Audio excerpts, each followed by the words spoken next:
D'une valeur de 7 810 000 francs CFA. Ce matin, nous avons procédé à la remise de facteurs de résilience aux acteurs du monde de l'élevage, notamment les éleveurs, les agro-pasteurs et également nos services techniques. Donc, les premiers facteurs de résilience que nous les avons remis, c'est les documents d'identification.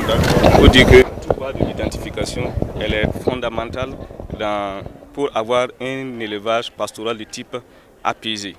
Et également, nous avons remis des kits de démarrage d'activités génératrices de revenus aux producteurs afin de toujours renforcer la résilience. Et également, nous avons remis des moyens de locomotion à nos services techniques pour améliorer leur mobilité afin qu'ils puissent accompagner les producteurs pour que nous puissions atteindre nos objectifs dans le cadre de l'offensive agro-pastorale. Les bénéficiaires, ce sont les femmes, les jeunes qui sont dans le milieu pastoral et qui ont déjà été formés dans diverses activités. Nous les avons formés dans 25 corps de métier, notamment dans l'élevage, mais également il y a des activités qui sont à côté de l'élevage, notamment le tissage, le maraîchage que les producteurs également font.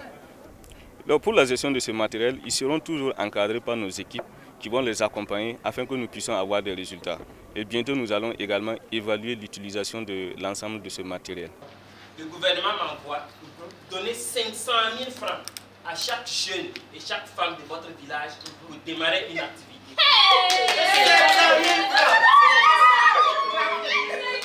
Il faut dire que c'est une cérémonie qui revêt quand même une grande importance pour nous parce que regroupant 6 activités qui sont donc la formation professionnelle des jeunes et des femmes et leur installation dans des métiers porteurs en milieu pastoral. Sur ce point pour dire qu'on a essayé de former des acteurs sur des métiers voulus par eux-mêmes. Il n'y a pas d'imposition. C'est pourquoi vous avez des tisseuses qu'on a données, des gens qui ont été formés à coiffure et autres. Je dois une explication à cela parce que nous sommes dans le monde pastoral, ce sont les animaux qui sont visés. Mais s'il y a un choc au niveau des animaux, il faut qu'il y ait dans les ménages pastoraux des gens qui peuvent être des piliers de résilience en attendant que en fait, le gouvernement puisse intervenir. Également, on a donc des AGR qu'on a financés et on a souhaité effectivement donc, donner les chèques. On vise 2200 personnes qui sont visées et il faut donc commencer. On a commencé à terme, on a près de 1,4 milliard qu'on va mettre dans cette activité.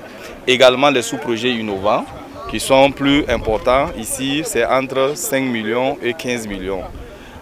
À côté de cela, on a des vaccins contre la PPCB et la PPR que nous avons remis également pour enclencher vraiment donc la campagne contre ces 2 maladies.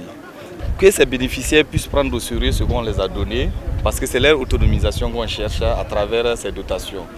Que dans 1 an, 2 ans, quand on va revenir, qu'on trouve des gens qui sont installés parce qu'ils ont été formés, qu'ils ont pu faire prospérer et qui servent d'exemple donc à ceux qui n'ont pas eu la chance de bénéficier de ces apports-là. Les promoteurs que nous sommes mettront l'accent sur la discipline, le sérieux, la rigueur professionnelle, le respect des engagements, l'esprit de créativité et d'innovation. Soyez donc rassurés de notre détermination à promouvoir l'entrepreneuriat et l'auto-emploi. Nous vous ferons la promesse d'être des hommes et des femmes dignes et intègres au service du développement économique et social de notre cher pays.